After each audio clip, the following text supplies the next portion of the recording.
Greetings. This presentation is a result of the research that went into our response to a February 2019 request from the BC government to aid them in building a zero-emission vehicle standards program. Some of you helped with this submission through responding to our website or on social media. Others aided materially in research and review. I'd like to thank Jim Hidson, Gillian Sale, Jim Henshaw, and Don Scott for their assistance. In this presentation, we'll look at some of the data revealed in the research and the conclusions that may be drawn as a result.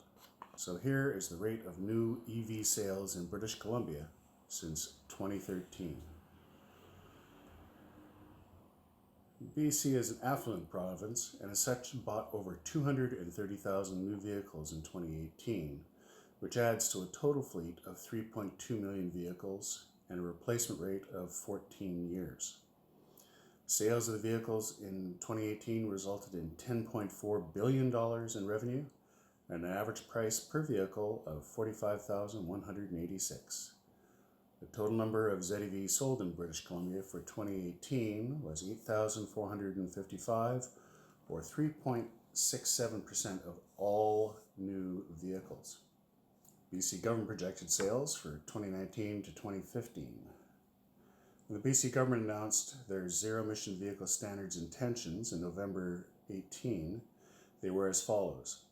10% of new car sales be ZEV by 2015, 30% by 2030, and 100% by 2040. That ramp up in new car sales would look like this.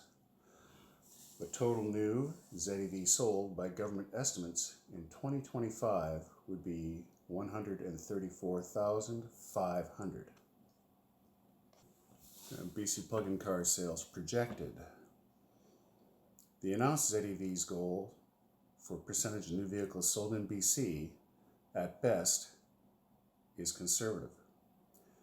The average annual increase in ZEV sales in BC from 2013 to 2018 was 76.8%, as seen in the previous table.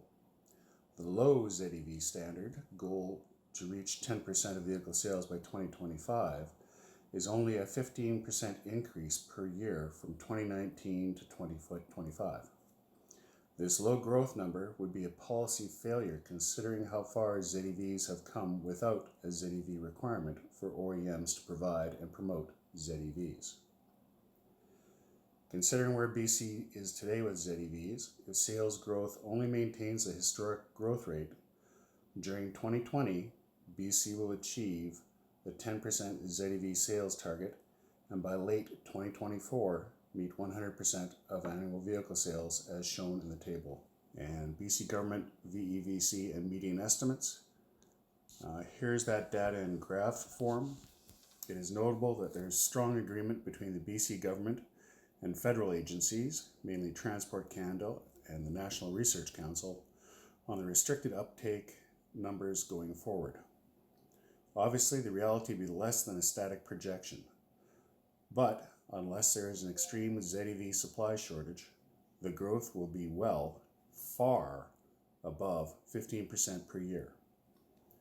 Maintaining an artificially low ZEV adoption rate has the danger of transferring consumer resentment from the OEMs failing to supply vehicles to government failing to effectively lead OEM supply with a weak ZEVs.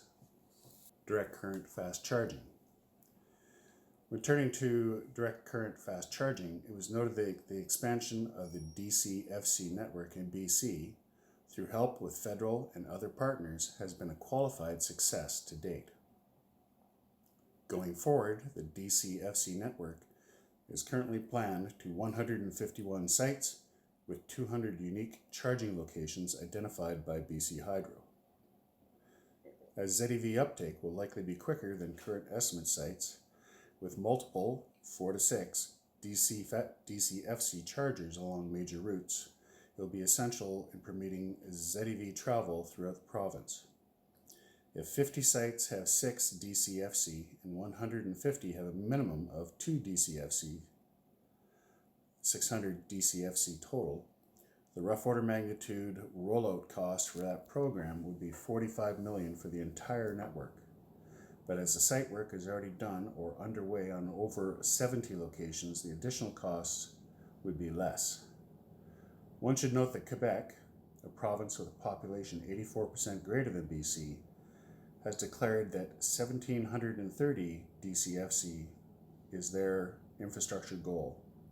Thus, on a per capita basis, BC should be seeking over 900 DCFC chargers. That's all for the numbers today. In future talks, we'll be talking about our recommendations to government and the rationale behind them. Victoria Electric Vehicle Club on the web.